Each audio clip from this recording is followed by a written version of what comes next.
अभी हमने एक पार्ट पढ़ा है लेक्चर का, क्रिटिकल थिंकिंग वाला, और दूसरा इसका है पार्ट रिफ्लेक्शन। ठीक है। रिफ्लेक्शन आप इस तस्वीर में भी देख सकते हैं कि रिफ्लेक्शन का मतलब होता है जब आप कोई एक तो ओरिजिनल में मौजूद है और दूसरा उसका रिफ्लेक्शन नजर आ रहा होता है, उसका अक्स नजर आ रहा होता है, वो जो बिल्कुल सेम होता है लेकिन ऑपोजिट होता है। तो डिफरेंट तरह से लोग अपने अपनी रिफ्लेक्शन करते हैं। हम कहते हैं ना किसी की पर्सनैलिटी रिफ्लेक्ट करती है वो जो उसका बिहेवियर होता है, यानी उसके अंदर जितनी चीजें उसने गेन की होती हैं वही उसकी रिफ्लेक्शन होती है। तो रिफ्लेक्शन की डेफिनेशन क्या है? Reflection in thinking is a process of analyzing and considering your experience and learning. It is a form of critical thinking that can help you understand yourself and make better decision. आपको अपने बारे में पता चलता है। आप अपने जितने भी डिसीजंस हैं वो लेने के लिए हमारे लिए रिफ्लेक्शन बहुत जरूरी है। तो तीन चीजें जो हैं वो रिफ्लेक्शन के अंदर आती हैं इसकी डेफिनेशन में। सबसे पहले तो एक्सपीरियंस समथिंग, आपने कोई किसी न किसी चीज का एक्सपीरियंस किया होता है और आपसे वही चीज के बारे में अगर पूछा जाए तो आप उसको अपने अपने तरीके से एक्सप्लेन करते हैं। दूसरा चीज होता है कि थिंक, आप सोचते हैं अबाउट व्हाट हैपेंड, कि क्या हुआ था, या आप उसी रिफ्लेक्शन में हम बताते हैं कि मैंने अपने एक्सपीरियंस से हमने ये लर्न कर लिया था। ठीक है। खुदा न खास्ता किसी की सप्ली आ जाती है तो क्या है, वो एक तो उसने एक्सपीरियंस किया, उसने सोचा व्हाट हैपेंड, और फिर उसने लर्न कर लिया अपने उसी एक्सपीरियंस से, तो ये उसकी रिफ्लेक्शन है। अच्छा जी। रिफ्लेक्शन की एग्जांपल ये देख लें। Have you ever missed the bus and then thought next time I will leave house 5 minutes earlier. ठीक है। यानी अगर एक दफा आपकी बस मिस हो जाती है तो अगली दफा आप क्या करते हो कि 5 मिनट पहले घर से निकलते हो। ये आपकी रिफ्लेक्शन है। और ये रिफ्लेक्शन जो है ये हर बंदा यूज कर रहा होता है। एक दफा डांट पड़ी है किसी से, किसी बड़े से, किसी सीनियर से, किसी डॉक्टर से, आपसे गलत काम हो गया, नेक्स्ट टाइम क्या है, आप केयरफुल रहते हैं। आप कहते हैं पहले मैंने ये नहीं किया था, अब मैं ये काम करूंगा इस तरीके से ताकि मुझे मैं उसको ज्यादा एक्यूरेटली और अच्छे तरीके से कर सकूं। This is an example of you being reflective. You thought about an experience. ठीक है। आपने सोचा अपने एक्सपीरियंस के बारे में कि मेरा एक्सपीरियंस बड़ा बैड रहा, मैंने बस मिस कर दी, मैं लेट हो गया और उसके बहुत सारे कॉन्सिक्वेंसेस थे। And decided to learn from it, और आप क्या करते हो, उससे लर्न कर लेते हो and do something different for the next time. और नेक्स्ट टाइम आप सेम नहीं करते बल्कि डिफरेंट करते हैं, जल्दी निकलने की कोशिश करते हैं ताकि कोई इशू क्रिएट ना हो। रिफ्लेक्शन, अभी हमने पीछे पढ़ा कि इसके बड़े फायदे हैं रिफ्लेक्शन के। ठीक है। तो अगर रिफ्लेक्शन की डेफिनेशन आ जाए तो आप इन तीनों चारों चीजों को मिला के भी लिख दें तो भी आपकी डेफिनेशन कंप्लीट हो जाती है। सेल्फ अवेयरनेस, हमने कहा सबसे पहले कि सेल्फ अवेयरनेस इंप्रूव होती है thinking of yourself, your experience and your view of the world. फिर सेल्फ इम्प्रूवमेंट होती है learning from experience and wanting to improve some area of your life. और एम्पावरमेंट होती है putting you in the control of making changes and behaving in a different way. Reflection में क्या होता है, सेल्फ अवेयरनेस होती है, सेल्फ इंप्रूवमेंट होती और एम्पावरमेंट होती है। आपको नई सिचुएशन भी आए तो अपने प्रीवियस एक्सपीरियंस की बिना पे आप उसको अच्छे तरीके से हैंडल कर लेते हैं।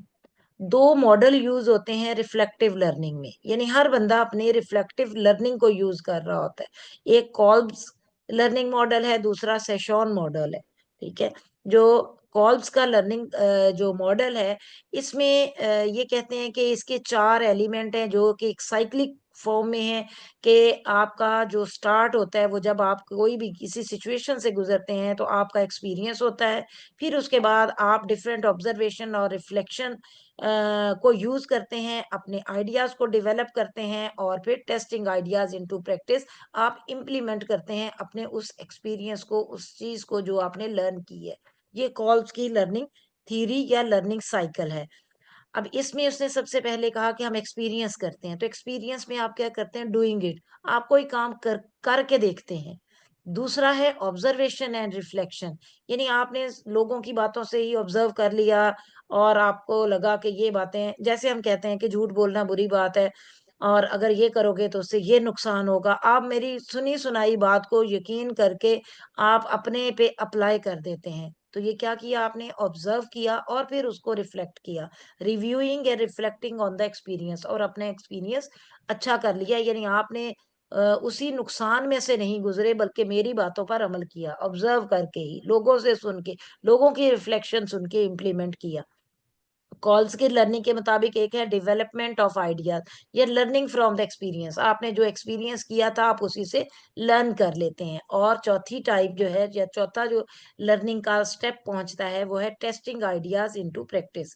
यानी आप प्लानिंग, आप एक प्लान करते हो, try out what you have learn, फिर आपने जो लर्न किया होता है आप उस चीज को इम्प्लीमेंटेशन में ले आते हैं। ये आपकी कॉल्स की लर्निंग के 4 स्टेप्स थे। एक्सपेरिमेंट था, ठीक है, ऑब्जर्वेशन एंड रिफ्लेक्शन है, डेवलपमेंट ऑफ आइडियाज है, और टेस्टिंग आइडियाज इनटू प्रैक्टिस है। अब इसकी एग्जाम्पल जो है ये दी हुई है, इसको मैं रीड कर देती हूँ। एक्सपीरियंस यानी you may give a 5 minute presentation in class and received low marks for the presentation style. ठीक है, ये नहीं, ये आपका एक्सपीरियंस था, आपने 5 मिनट की प्रेजेंटेशन दी क्लास में, और लेकिन आपको प्रेजेंटेशन का स्टाइल इतना अच्छा नहीं था, तो आपको लो मार्क्स मिले, या आपको इतनी ज्यादा अप्रिसिएशन नहीं मिली। ऑब्जर्वेशन एंड रिफ्लेक्शन में क्या है, you overran the 5 minutes and kept forgetting that what you wanted to say। यानी आपने यानी आपने 5 मिनट की प्रेजेंटेशन को क्या किया है, आपने ऑब्जर्व किया है, और केप्ट फॉरगेटिंग, आपने ये भूल गए व्हाट यू वांटेड टू से, आप क्या कहना चाह रहे थे, आपने जो लोग सुनना चाह रहे थे, जो उनकी ऑब्जर्वेशन से आपने लर्न किया, आपने वो लोगों तक पहुंचाया। ये आपकी लर्निंग है। डेवलपमेंट ऑफ आइडियाज में क्या है, you spoke to your lecturer, यानी आप अपने लेक्चरर का लेक्चर सुनते हैं, and learning skills tutor to get some advice on presentation techniques. आप वहीं से, यानी उनसे बहुत सारी स्किल्स देखते हैं, सीखते हैं, हम यूट्यूब से निकाल निकाल के डिफरेंट आइडियाज लेते हैं, लोगों को करते हुए देखते हैं कि कैसे वो लेक्चर ये प्रेजेंटेशन दे तो ज्यादा अच्छा है। You noted down some ideas on how to prepare differently next time, और लर्न कर लेते हैं कि मैंने नेक्स्ट टाइम कैसे लोगों से डिफरेंट करना है और अच्छा करना है। ये भी एक लर्निंग का तरीका है। फिर है testing ideas in practice, you prepared your presentation in advance, आप पहले से अपनी प्रेजेंटेशन बनाते हैं, फिर कुछ नोट्स भी बना लेते हैं, फिर उसको डिलीवर करते हैं विद इन 5 मिनट्स एक्यूरेटली, ज्यादा अच्छा करके। तो ये लर्निंग का एक साइकिल है जो कॉल्ब्स ने लर्निंग साइकिल बताया। उसने कहा जब भी कोई बंदा लर्न करता है वो अपने एक्सपीरियंस से लर्न करता है, अपनी ऑब्जर्वेशन से लर्न करता है, या अपने आइडियाज खुद से डेवलप करता है लोगों को देख के, डिफरेंट आइडियाज लेके, या उन आइडियाज को जब वो ले लेता है तो फिर उनको टेस्ट टेस्ट करता है अपने प्रैक्टिसेस में। दूसरा मॉडल जो लर्निंग का है वो सेशॉन का मॉडल है। जो सेशॉन है इसने 2 तरह की रिफ्लेक्शन बताई, इसको हम टाइप्स ऑफ रिफ्लेक्शन भी बोल देते हैं, लेकिन रिफ्लेक्शन और भी बहुत सारी तरह की है। तो उसने कहा रिफ्लेक्शन इन एक्शन होती है और रिफ्लेक्शन ऑन एक्शन होती है। जो रिफ्लेक्शन इन एक्शन है उसमें क्या है कि एक्सपीरियंसिंग, आप उस दौरान जब एक्सपीरियंस कर रहे हो, यानी मैं प्रेजेंटेशन दे रही हूँ, लेक्चर दे रही हूँ, या आप अपनी वार्ड में कोई काम कर रहे हो, तो उस दौरान आप एक्सपीरियंस कर रहे हैं, यानी आईवी कैनोला पास कर रहे हो, पेशेंट को मेडिसिन दे रहे हैं, उसकी आईवी लाइन, उसका वो क्या है मेडिकेशन आप दे रहे हो, या पेशेंट की कोई हिस्ट्री ले रहे हो, आप क्या कर रहे हैं, एक्सपीरियंस खुद कर रहे हैं। थिंकिंग ऑन योर फीट, उस दौरान आप सोच रहे होते हो कि मैं ये काम जो कर रहा हूँ ये क्या ठीक हो रहा है। Thinking about what to do next, आपको उसके स्टेप्स पता होते हैं, कि आप रिफ्लेक्शन यानी अपनी खुद से ही रिफ्लेक्शन ले रहे हैं। और एक्टिंग स्ट्रेट अवे, ठीक है, आप स्ट्रेट अवे आप सारी चीजों को खुद से ही एक्ट कर रहे हो, इम्प्लीमेंटेशन कर रहे होते हैं, ये होती है रिफ्लेक्शन इन एक्शन। आप जब काम कर रहे होते हो आपको वो स्टेप्स ऑटोमेटिकली पता है, लेकिन आप काम करते हुए खुद से अपने आप को ऑब्जर्व करके अपना रिजल्ट निकालते हो, क्या मैंने ये काम ठीक किया, और आपको खुद से ही पता चल जाता है यहाँ मैंने ये गलती कर दी। तो ये होती है रिफ्लेक्शन इन एक्शन, खुद से ही सीखना। ठीक है, फिर है reflection on action, thinking about something that has happened, आपने पहले से सोचा कि कोई काम कोई नुकसान हो सकता है, कोई एरर हो सकता है, मैं उसको पहले से ही उसकी प्रिवेंशन कर लूं। Thinking what you would do differently next time, और खुद से ही सोचते हो मैं नेक्स्ट टाइम कौन सा तरीका यूज करूंगा जिससे मेरा ये जो लॉस है या एरर है ये ना हो। और टेकिंग योर टाइम, अपना प्रॉपर टाइम लेते हैं और लर्न कर लेते हैं। ये है सेशॉन का रिफ्लेक्शन ऑन एक्शन। दोनों है रिफ्लेक्शन इन एक्शन और reflection on action. Reflection in action में you are in a lecture, यानी आप एक लेक्चर ले रहे हैं and keep being distracted by thinking about what to have for lunch, और उसी दौरान आप लंच के बारे में सोच रहे हो, यानी आपकी कंसंट्रेशन लेक्चर से हटके कहाँ जा रही है कि अब थोड़ी देर में ब्रेक होने वाली है और मैंने लंच पे जाना है, लंच में मुझे क्या खाना है, आप उसके बारे में। तो हाँ, आप खुद से, यानी उस दौरान लेक्चर लेते हुए खुद से जो डिस्ट्रैक्शन हो रही होती है, उसी से खुद से ही लर्न करना शुरू कर देते हो कि मैं लेक्चर जो है ये मिस नहीं करना। You want to get the most from the lecture. आप चूंकि लेक्चर से ज्यादा गेन करना चाह रहे हो, आप लर्निंग उस फेज में हो, so need to find a way to help you focus. और आप ये देखते हो कि मैं कौन सा तरीका इख्तियार करूं, कि मैं इग्नोर कैसे करूं कि ये लंच वाली बात दोबारा मेरे माइंड में ना आए और मेरा फोकस जो है वो मेरे लेक्चर पे ही रहे। You decide to start making some notes of key point. तो उसके लिए अगर आप उस टाइम में लिखन जो टीचर बोल रहे हैं अगर आप लिखना शुरू कर देते हो, तो आपने क्या की, लर्निंग खुद से की, अपनी रिफ्लेक्शन इन एक्शन। आपने उस एक्शन के दौरान जो चीजें डिस्ट्रैक्ट कर रही थी, आपने उसको छोड़ के आपने कोई ऐसी स्ट्रेटजी यूज कर ली जैसे नोट्स बनाने वाली, तो आपकी कंसंट्रेशन डाइवर्ट होके लेक्चर की तरफ ही रह गई। ठीक है। फिर है reflection on action. Reflection on action का मतलब है you notice that sometimes after a lecture you can't remember that what was covered. आपको ये भूल जाता है, आपसे कोई पूछता है कि आज लेक्चर में क्या क्या पढ़े, क्या क्या पॉइंट्स थे, आपको भूल जाता है। तो आप खुद से नोटिस किया कि मुझे ये चीजें भूल जाती, मैं कैसे इनको याद रख सकता हूँ। You find out about the lecture topic in advance. आप पहले ही क्या करते हैं, लेक्चर का टॉपिक एडवांस में ही उसको देख लेते हैं। Write down some question you want answered, और उसमें से कुछ क्वेश्चंस को निकाल लेते हैं। You make notes during lecture to help you focus. आप नोट्स बनाते हैं लेक्चर के दौरान। You arrange to go for a coffee after the lecture and talk with your peers about what was presented and to help you understand and form your opinion। और अब आप जब break में भी गए हैं तो अपने फ्रेंड्स के पास बैठ के आप पूछते हैं आज हमने कौन कौन से टॉपिक पढ़े, यानी आप अपने आप को रिकॉल करना चाह रहे हैं और अपनी वो पॉइंट्स जो आपको लगता है आप भूल सकते हैं, आप उन्हें रिपीट कर रहे हैं। Your file, your lecture notes and any handouts, ये आपकी हेल्प करते हैं रिफ्लेक्शन ऑन एक्शन में, हेल्प आउट करते हैं। रिफ्लेक्शन इन एक्शन और रिफ्लेक्शन ऑन एक्शन समझ आ गई।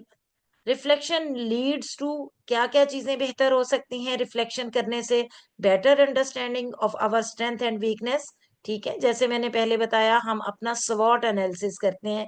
हर यूनिवर्सिटी, हर एम्प्लॉय वो स्वॉट एनालिसिस करवाते हैं अपने एम्प्लॉय से। उसका मकसद ही ये होता है कि हमें बेटर अंडरस्टैंडिंग हो कि मेरे में क्या स्ट्रेंथ है, मेरे में क्या वीकनेस है।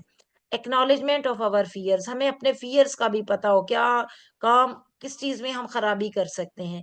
आइडेंटिफिकेशन ऑफ पॉसिबल इनएडिक्वेसीज और एरियाज फॉर इम्प्रूवमेंट, हमें ये पता हो कौन कौन से एरियाज हैं जिसमें हम इम्प्रूव कर सकते हैं अपने आप को। यानी हर कोई आपको जो चेकिंग दे या कोई आपको बताए आप ये काम गलत कर रहे हो, तो रिफ्लेक्शन वो मेथड है लर्निंग का जिसके जरिए हम खुद से बहुत सारी सारी चीजें सीख सकते हैं। रिफ्लेक्शन की, जैसे हमने सेशॉन ने कहा, रिफ्लेक्शन ऑन एक्शन और रिफ्लेक्शन इन एक्शन होती है। डिफरेंट टाइप्स हैं रिफ्लेक्शन की। ऑन एक्शन रिफ्लेक्शन जो है, reflecting while an experience is happening, allowing for adjustment in real time.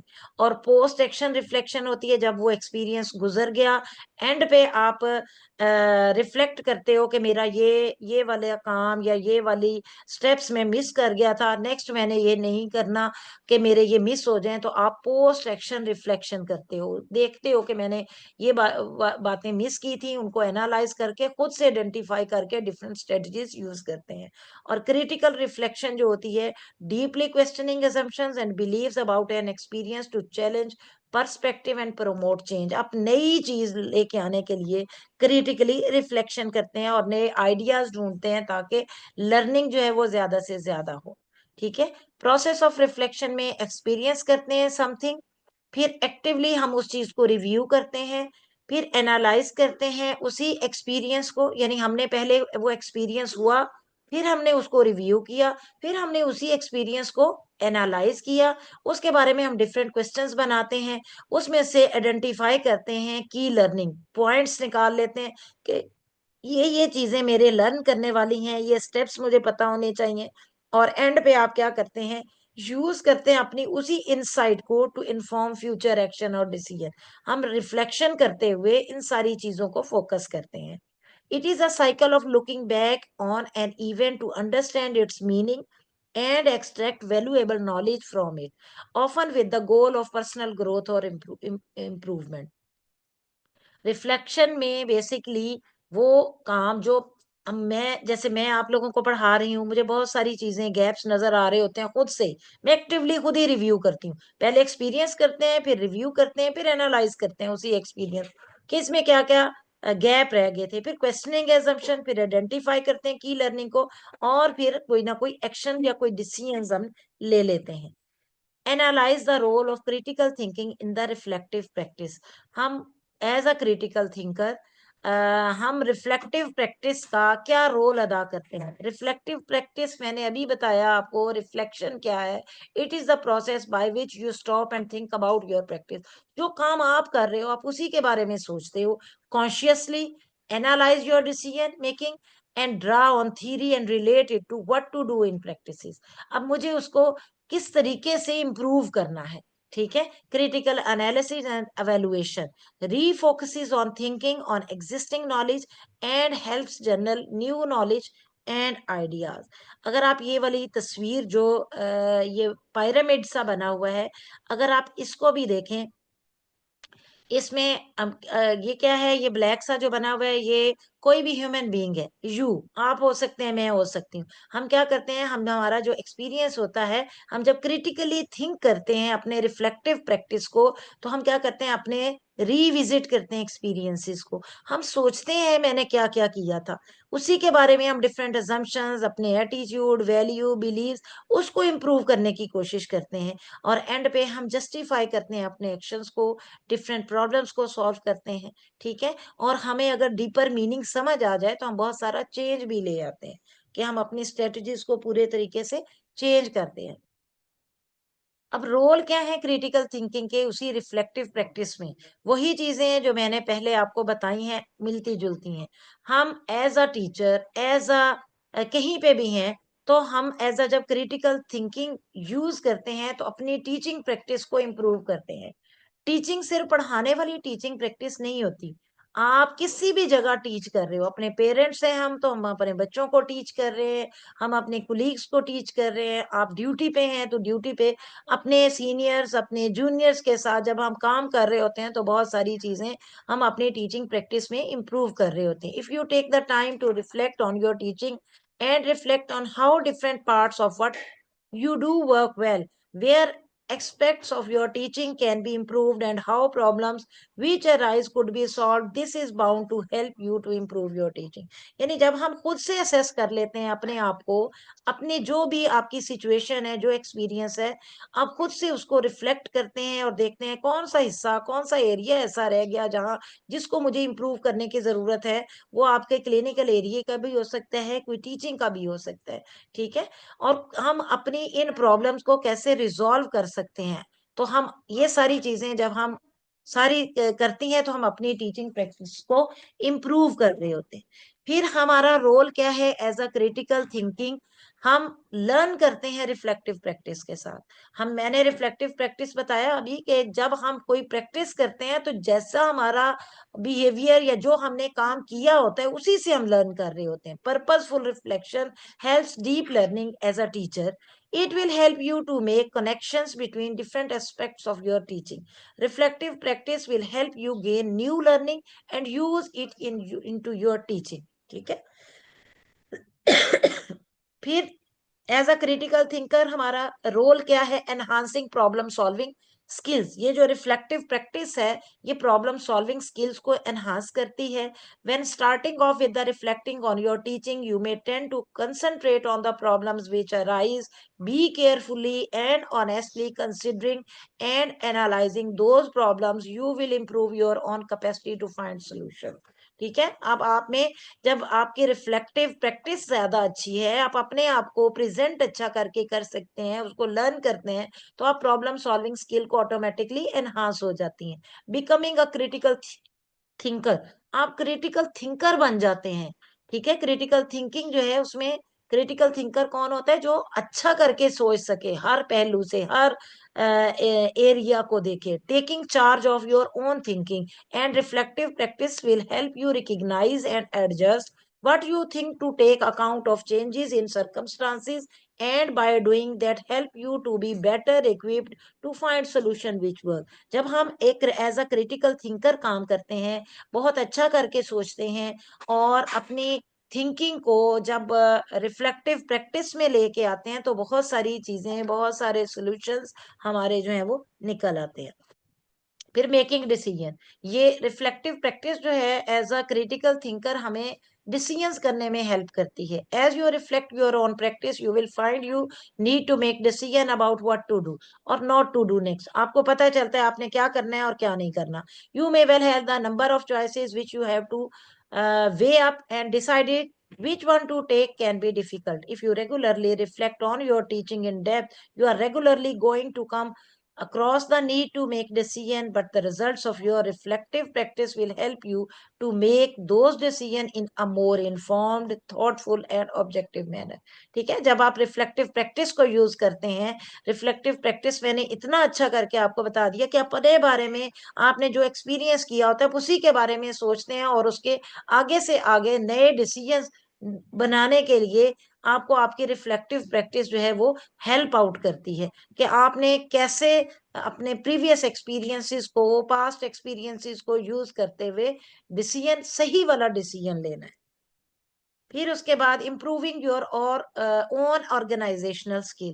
हम जिस भी ऑर्गेनाइजेशन स्किल्स ऑर्गेनाइजेशन में होते हैं, जैसे हम हेल्थ ऑर्गेनाइजेशन में है, आप किसी ना किसी डिपार्टमेंट में काम कर रहे हैं, कोई काम कर रहे हैं एज अ मैनेजर, काम कर रहे हैं कोई एज अ चार्ज नर्स, काम कर रहे हैं, तो वहां पर ऑर्गेनाइजेशनल स्किल्स को इम्प्रूव करने के लिए आप हेल्प करते हैं जब आप क्रिटिकल थिंकिंग को और अपनी रिफ्लेक्टिव प्रैक्टिस को यूज करते हैं। If you are thinking carefully about what you are doing, identifying possible actions and choices, trying out solutions and adjusting what you do to take account of the results, this involves a good deal of organization. By breaking down issues and problems into step or stages, you will get better at organizing your time and your activity to concentrate on the important solution focused action। ठीक है, हम जिस भी organisation में होते हैं उसके उसकी जो एम होता है, जो उसके मुताबिक हम चलते हैं, और वहां पर जो इश्यूज होते हैं उनके साथ डील करते हुए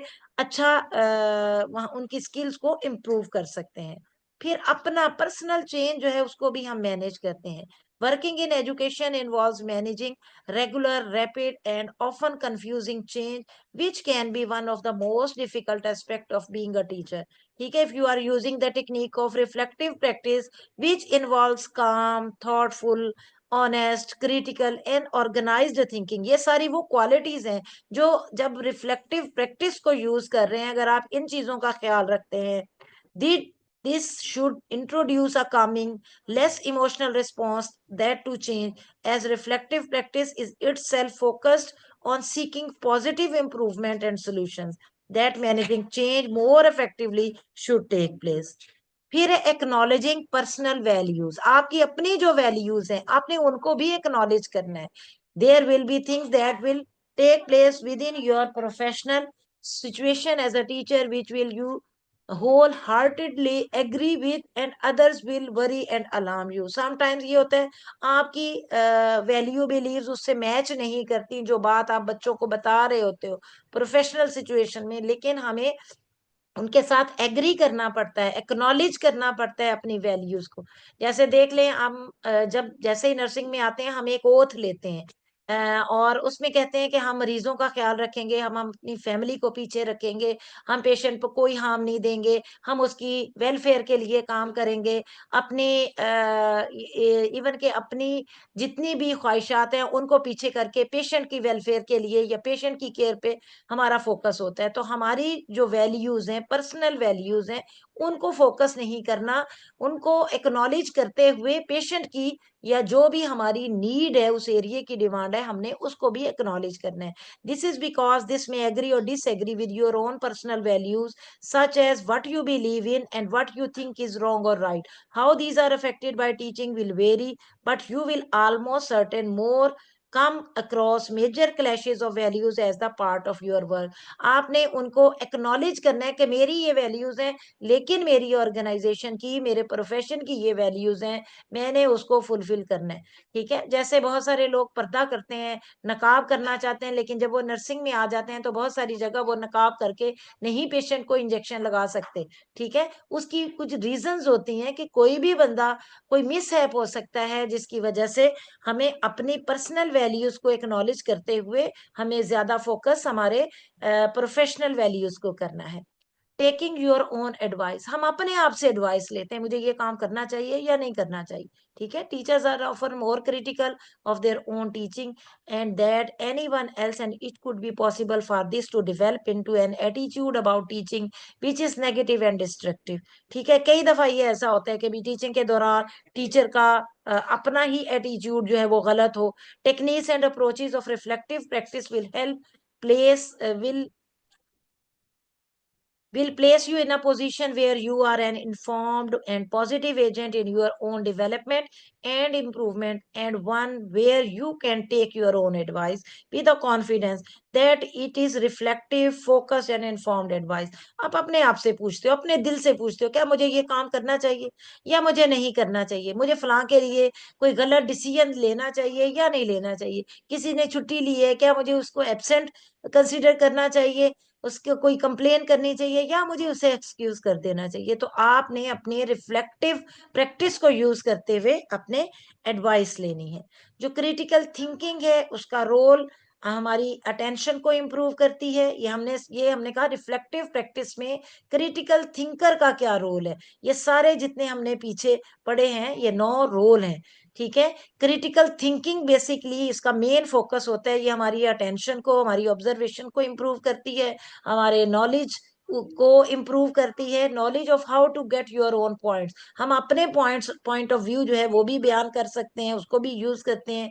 स्किल्स को ये इम्प्रूव करती है हमारा, अगर हम क्लास में हमारे लोएस्ट टेस्ट स्कोर थे, अगर हम क्रिटिकल थिंकिंग और रिफ्लेक्टिव प्रैक्टिस को यूज करें तो हाईएस्ट टेस्ट स्कोर ले सकते हैं, और स्टूडेंट की अंडरस्टैंडिंग जो है वो इम्प्रूव हो सकती है, अब उसका अपना थॉट प्रोसेस जो है वो इम्प्रूव हो सकती है, स्टूडेंट की एबिलिटी जो है वो इम्प्रूव हो सकती है। और अगर वो नई जगह पर अपने इस नॉलेज को यूज करना चाहे तो ज्यादा अच्छा ट्रांसफर कर सकता है, जब वो एज अ क्रिटिकल थिंकर अपनी रिफ्लेक्टिव प्रैक्टिस को यूज करे। स्किल डिसीजन मेकिंग कर सकता है, अच्छी प्रॉब्लम सॉल्विंग वो कर सकता है, इंटेलिजेंट चॉइसेस आ सकती हैं, स्किल्ड पब्लिक और पर्सनल चॉइसेस वो ले सकता है, और how to write different level of questions in 3 areas. जैसे एज अ टीचर अगर आप पढ़ रहे हैं तो आपको, या आप किसी भी जगह आपने कोई ऑब्जेक्टिव्स बनाने हैं, तो आपको ये तीनों लेवल पता होने चाहिए, आपके कोग्निटिव, आपका साइकोमोटर और आपका अफेक्टिव। ये तीनों डोमेन्स जो हैं, कोग्निटिव, अफेक्टिव और साइकोमोटर, ये 3 डोमेन है। कोग्निटिव नॉलेज से रिलेटेड होती है, जो अफेक्टिव होती है वो आपकी कंप्रीहेंशन से रिलेटेड होती है, और तीसरी डोमेन जो है वो साइकोमोटर डोमेन, वो आपका नॉलेज जो है वो जब आप अप्लाई करते हो, एप्लीकेशन में लेके आते हो, तो ये उससे रिलेटेड होती है। तो नेक्स्ट हमारा लेक्चर होगी ब्लूम टेक्सोनमी, जो हमारे इन्हीं लेवल ऑफ क्वेश्चंस पे है।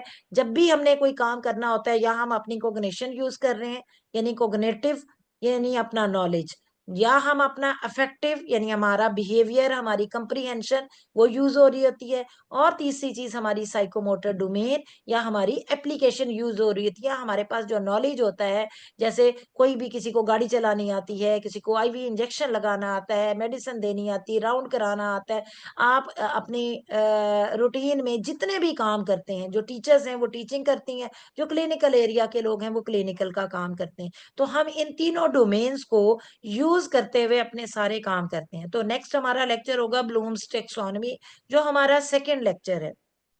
ठीक है, यहाँ तक समझ आ गई है? किसी को कोई क्वेश्चन है तो वो कर सकता है। जी बेटा, कोई क्वेश्चन है तो आप कर सकते हैं।